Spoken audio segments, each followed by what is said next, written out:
Deep Cover, a Donnie Brasco novel, a work of fiction by the FBI undercover agent Joseph Pistone, starring himself under the name he used when he infiltrated the Mafia.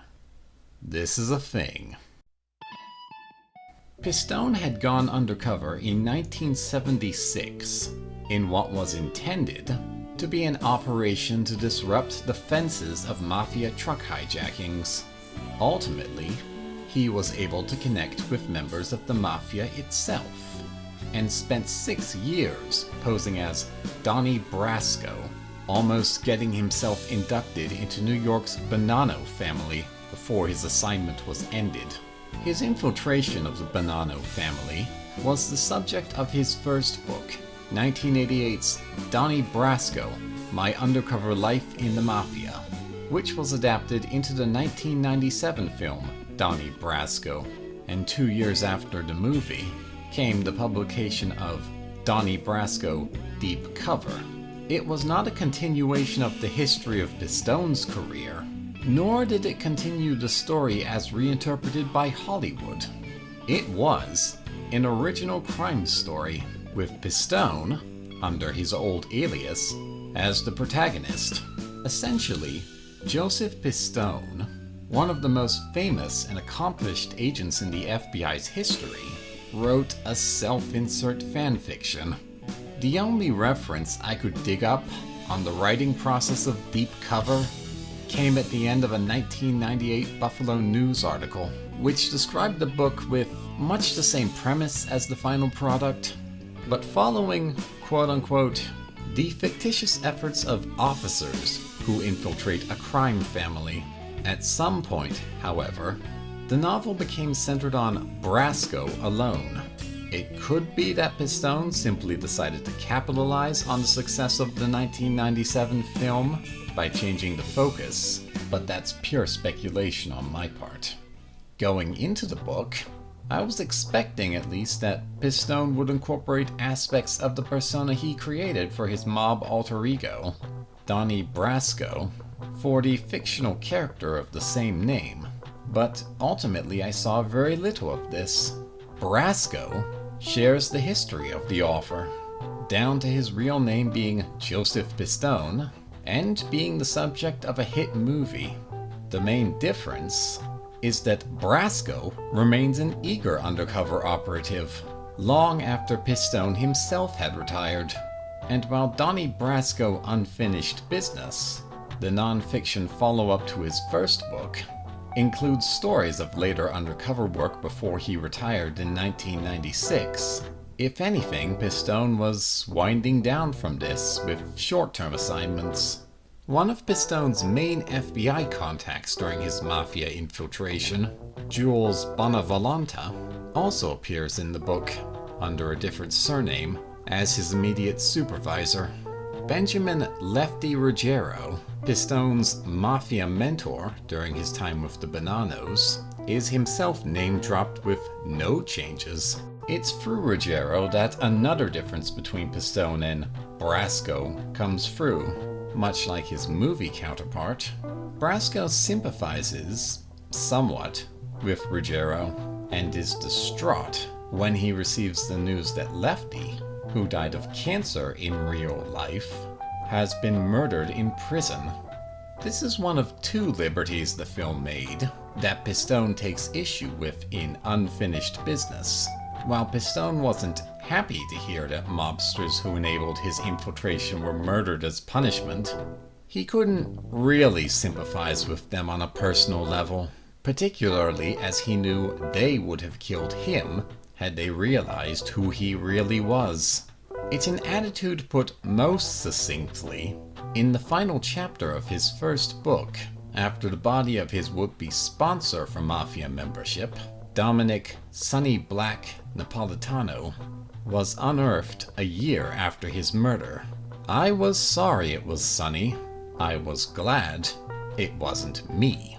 Chapter 30 consists entirely of a tense meeting between Brasco, Jules, and 2 other agents, one of whom almost picks a fight with Donnie. while accusing him of not doing any real work when he spends time undercover.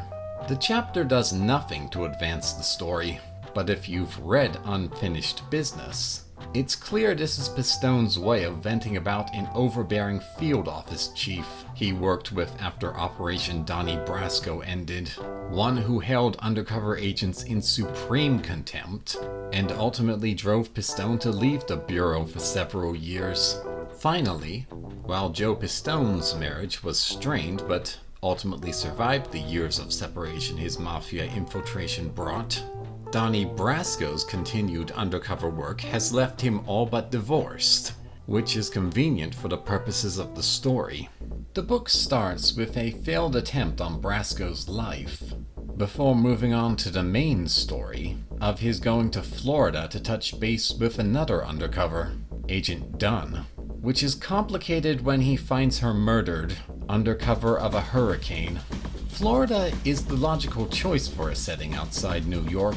Pistone's first FBI posting and undercover work took place in the state, and one of his biggest coups while he was with the Bonanos was ensnaring Tampa mob boss Santo Trafficante Jr., as the Bonanos partnered with him in operations in his territory. Write what you know, after all. Most of the story's action, however, takes place away from the big cities, in a backwoods town in the Everglades, the fictional Belle Marita.